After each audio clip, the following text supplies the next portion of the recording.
First and foremost, I would like to thank you for all your interventions, and I'm sure what was, in most cases, well-meant advice. But at the same time, I would like to tell you that these negotiations are like no other. And from the moment one, the Commission and myself, we are doing exactly as you ask us to do, to focus on the negotiated solutions and be prepared for any eventuality. This is the case from the day one. This is the case today. And you probably know me by now, and in especially such a delicate negotiation situations as we have right now, I prefer good results to strong statements or tough headlines. Because I know how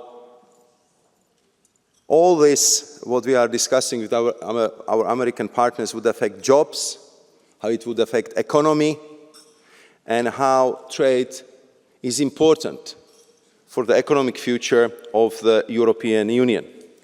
Some of you have been referring to the industries. I can tell you that I spend an enormous amount of time talking to the industries which are most impacted by this transatlantic tension. And I can tell you that 99% of them is calling for negotiated solutions.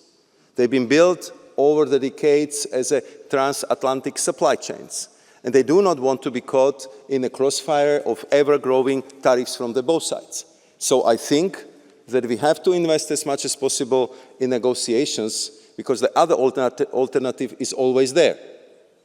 And I can tell you that I will pursue it to the last possible moment and try to do my best to land this deal and to get the best possible result. Many of you have been highlighting, and I really would like to thank you for that, importance of the trade diversifications and other agreements. And we've been discussing it at different venues, but quick recapitulation, because there I also would need your help. We concluded our negotiations with Mercosur, with Mexico. We are very close to conclude with Indonesia. We are working very hard with India and United Arab Emirates, and I believe that we can conclude the negotiations this year. And we are continuing negotiations with Thailand, Philippines, Malaysia, and re-engage with Australia. But I would need your help in presenting these deals in positive terms. I would need your help to accelerate the procedures to approval. I would need your help to talk to your domestic audiences back in your member states about the need to ratify these agreements, because otherwise they will just stay on the papers and we are losing precious time from long pause between they are negotiated and actually they enter into force. And I can tell you that I have the same message, and I'm repeating it at every single Trade Ministerial Council, and I'm glad that more and more colleagues are understanding this from the same perspective.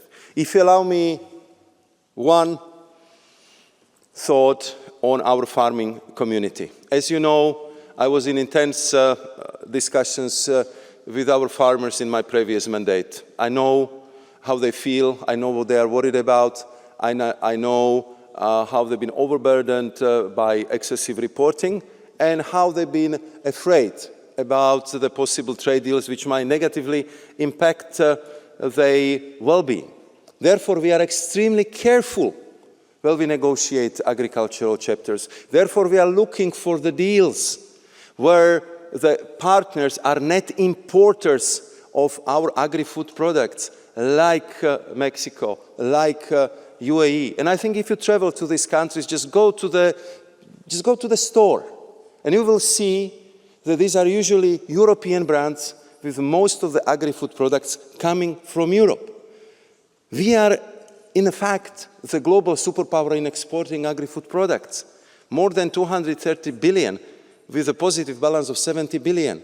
And we want to make sure that it would stay like that.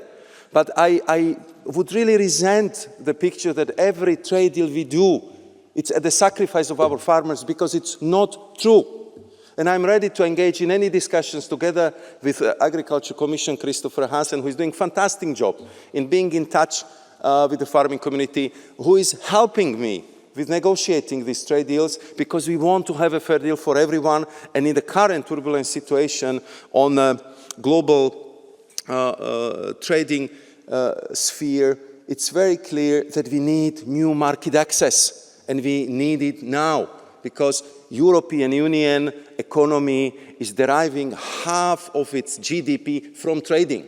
So please help me to make it faster, to make it better, and to deliver better perception of our trade deals with your constituencies, with your voters, because you are influential people and you have that authority and they will believe you.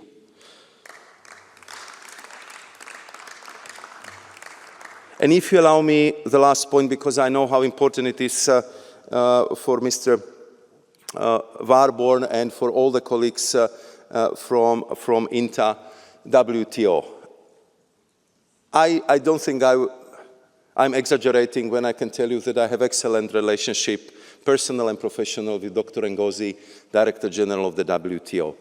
We've been together in many multilateral sessions. And she knows that Europe is a #1 supporter of reform WTO. But the reform, it must be. We've been having the WTO session, the OECD meeting in Paris. There was not single one minister who says that everything is fine and rosy. Every single one was saying we need to reform. The measures we wanted to take, for example, for e-commerce, for fisheries, for dispute settlement mechanism are long overdue.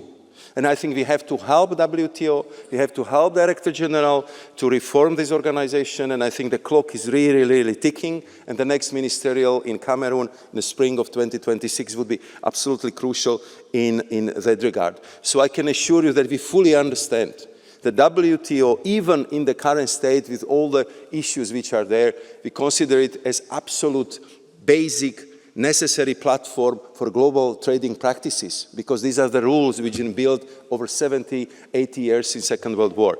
So I can assure you that we all will be championing of the functional, modernized WTO, and that we will do our utmost to make sure that the reforms which are necessary will be really done. So thank you very much for this debate. I know how tense it is. I know how important it is. I can only promise you that we'll work until the last minute when we see that it's possible to land a deal, because I think that's our duty and the obligation. Thank you very much. Merci beaucoup, Monsieur Šefčovič.